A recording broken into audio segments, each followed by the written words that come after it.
చదువు లేకపోతే ఏం లేదు. ఇప్పుడు నా 2 బిడ్డలు ఇక్కడ ఉన్నారు. మా ఆయన ఆల్వేని కార్మికుడు 19 సంవత్సరాలు ఆయన కాంట్రాక్ట్ లేబర్గా 900 రూపాయల జీతంతో పనిచేసాడు.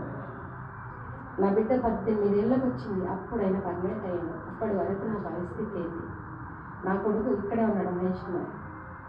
ఈయన ఇంగ్లీష్ మీడియం, తెలుగు మీడియం చదివితే బతుకు లేదు, ఇంగ్లీష్ మీడియం చదవాలి అని ఒకే ఒక్క ఆశతో నా పిల్లల కోసం నేను ఓపెన్ యూనివర్సిటీ కట్టిన, ఒక రిసెప్షనిస్ట్ జాబ్ కోసం. అప్పుడు చూడండి సమయము ఇట్లా చేస్తూ ఉంటుంది.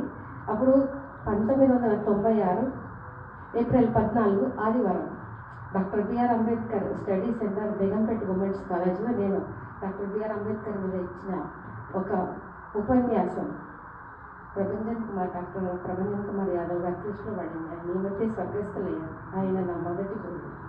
ఆయన నా చదువుని ప్రోత్సహిస్తూ ఉస్మానియా యూనివర్సిటీకి వెళ్ళేలా చేశాడు. ఉస్మానియా యూనివర్సిటీకి వెళ్ళినాక ఇక నేను వెనుతిరిగి చూసుకోలే. ఒకవైపు సంసారము, పిల్లలు, కుటుంబము, చాలా అగచాట్లు. అయినా సరే ఎంఏ, ఎంసీజీ, ఎల్ఎల్ఎం, పిహెచ్డీ వరకు వెళ్ళాను. నా రచనల మీద ఎన్నో పిహెచ్డీ జరిగినాయి. అది నన్ను ఈ సెలక్షన్స్కి ఆ బ్యాక్గ్రౌండ్స్ అంతా పనికొచ్చారు. ఉద్యమాలలో ఉన్నాము. ఈమె గురువులు ఎవరు?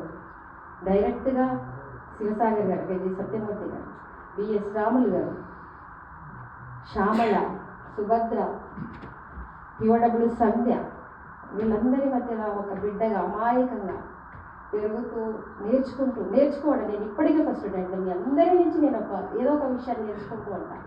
ఎప్పుడు నిత్య విద్యార్థిని అయి ఉంటాను. నిత్య విద్యార్థి అయినప్పుడు పరీక్షల సమయానికి వచ్చినప్పుడు విపరీతంగా చదువుతుంటాను. అట్లాగే నాకు అది ఒక అగ్ని పరీక్ష. అందులో వెళ్ళినప్పుడు